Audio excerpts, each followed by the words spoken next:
Shabbat Shalom from Temple Concord. We are still in the midst of Passover, and I hope you're having a good Passover, and the Seders were good. This weekend, as we study Torah and read Torah, we'll be returning to the story of the Israelites' Exodus and the crossing of the sea. And that moment of extraordinary occurrence where the sea splits and parts in half, and all of a sudden there's a dry path for our people forward. How that actually physically happened, I don't know. I mean, there are all sorts of wonderful theories about how scientifically it could have happened. But I do know this. There are times in life when we are struggling, wrestling, and then a path opens up. Sometimes that path isn't clear, and we've got to take a few steps in, the way Nachshon did. Nachshon was Aaron's brother-in-law, and he jumped in when nobody else was willing and went into the water up to his neck before the waters started to part.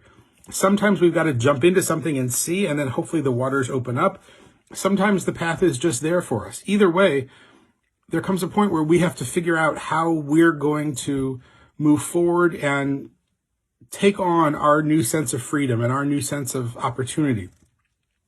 Our Israelite ancestors did this. They immediately crossed over, and then they watched and they danced and celebrated, which made God angry because they were celebrating as the Egyptians were drowning. And God said, wait a second, these are also my people. And so in that moment of transition, while they were at a moment of glee, they also needed to remember that others were connected to them. And so this is the lesson for us. Even as we are rounding the corner on the pandemic and getting the vaccine and returning to normal, there are so many others who are not there yet. And we can't afford to celebrate yet. We're not at that point. We have to remember all of the suffering. We have to remember all of these difficulties along the way.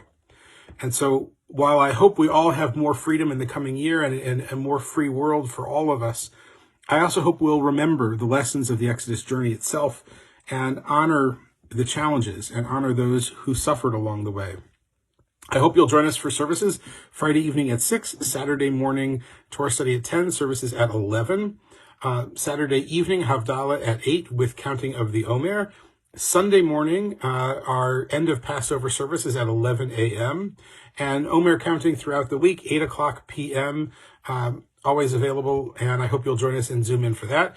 Monday, our book group returns, and Tuesday, our Talmud class returns, and Wednesday, our Adult B'nai Mitzvah class returns. So we're back to a full schedule and moving forward. And hopefully the spring is coming soon, and hopefully soon enough, we'll be able to get back together physically in person. For now, though, I hope you're savoring this new sense of freedom that we're beginning to taste as we come out of the pandemic.